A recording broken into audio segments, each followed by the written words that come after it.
Gênesis capítulo 3. Ora, a serpente era mais astuta que todos os animais selváticos que o Senhor Deus tinha feito. E esta disse à mulher: é assim que Deus disse: não comereis de toda a árvore do jardim? Respondeu-lhe a mulher: do fruto das árvores do jardim podemos comer, mas do fruto da árvore que está no meio do jardim, disse Deus: dele não comereis, nem tocareis nele, para que não morrais. Então, a serpente disse à mulher: é certo que não morrereis. Porque Deus sabe que no dia em que dele comerdes se vos abrirão os olhos, e, como Deus, sereis conhecedores do bem e do mal. Vendo a mulher que a árvore era boa para se comer, agradável aos olhos e árvore desejável para dar entendimento, tomou-lhe do fruto e comeu e deu também ao marido, e ele comeu. Abriram-se, então, os olhos de ambos, e, percebendo que estavam nus, coseram folhas de figueira e fizeram cintas para si. Quando ouviram a voz do Senhor Deus, que andava no jardim pela viração do dia, esconderam-se da presença do Senhor Deus, o homem e sua mulher, por entre as árvores do jardim. E chamou o Senhor Deus ao homem e lhe perguntou: onde estás? Ele respondeu: ouvi a tua voz no jardim, e, porque estava nu, tive medo, e me escondi. Perguntou-lhe Deus: quem te fez saber que estavas nu? Comeste da árvore de que te ordenei que não comesses?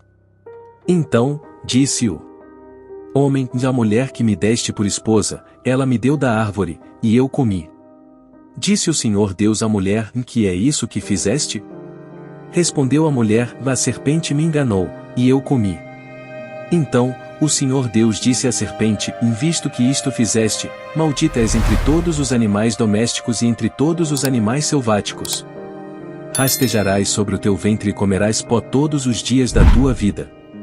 Porém, inimizade entre ti e a mulher, entre a tua descendência e o seu descendente.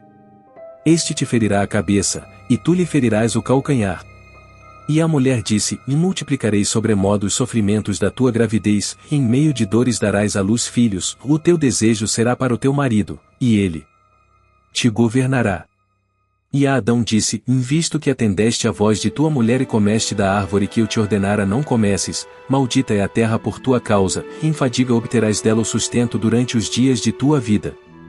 Ela produzirá também cardos e abrolhos, e tu comerás a erva do campo. No suor do rosto comerás o teu pão, até que tornes a terra, pois dela foste formado, porque tu és pó e ao pó tornarás. E deu o homem o nome de Eva sua mulher, por ser a mãe de todos os seres humanos. Fez o Senhor Deus vestimenta de peles para Adão e sua mulher e os vestiu. Então, disse o Senhor Deus: eis que o homem se tornou como um de nós, conhecedor do bem e do mal. Ora, para que não estenda a mão, e tome também da árvore da vida, e coma e viva eternamente, o Senhor Deus o lançou fora do jardim do Éden, a fim de lavrar a terra de que fora tomado. E havendo lançado fora o homem, pôs ao oriente do jardim do Éden os querubins, e uma espada flamejante que se envolvia por todos os lados, para guardar o caminho da árvore da vida.